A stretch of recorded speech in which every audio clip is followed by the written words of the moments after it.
విషయం ఇటువంటి ఈరోజు భారత మాజీ ప్రధాని స్వర్గీయ మన్మోహన్ సింగ్ గారు స్వర్గస్థులయ్యడం, ఆయన చనిపోవడం చాలా బాధాకరం. ఈరోజు దేశానికి తీరని లోటు. మన్మోహన్ సింగ్ గారు ఒక ఆర్థికవేత్త. ఆయన ఆర్థికవేత్త నుంచి, ఆర్థిక శాఖ నుంచి ప్రధానమంత్రి స్థాయి వరకు ఎదిగారు. భారతదేశంలో ఆర్థిక వ్యవస్థ కుంటుపడిన సమయంలో ఆర్థిక వ్యవస్థను బలోపేతం చేయడానికి ఎన్నో కష్టపడ్డారు. ఆయన భారతదేశంలో ప్రజా సంక్షేమం కోసము మొట్టమొదటిగా ఆధార్ కార్డును తీసుకొచ్చింది మన్మోహన్ సింగ్ గారే. అలాగే బ్యాంకులలో డీబీటీ సిస్టమ్ కూడా తీసుకొచ్చింది మన్మోహన్ సింగ్ గారే.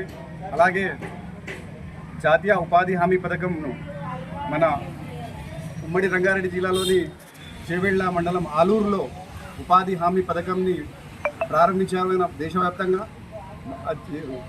మన్మోహన్ సింగ్ గారే ఉపాధి హామీ కార్యక్రమం స్టార్ట్ చేశారు.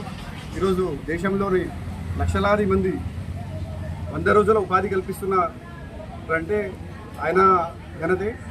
అలాగే మన్మోహన్ సింగ్ గారి పీరియడ్లో ప్రజల కోసము ఆర్థికంగా వాళ్ళు ఏ విధంగా ఎదగాలి, ఏ విధంగా బెనిఫిట్ కావాలి అనే క్రమంలోనే ఆయన ఆర్థికంగా బలోపేతం చేశారు భారతదేశానికి. ఆయన లేని లోటు చాలా బాధాకరం. ఈరోజు 10 సంవత్సరాలు మచ్చ లేకుండా 10 సంవత్సరాలు ప్రధానమంత్రిగా చేయడం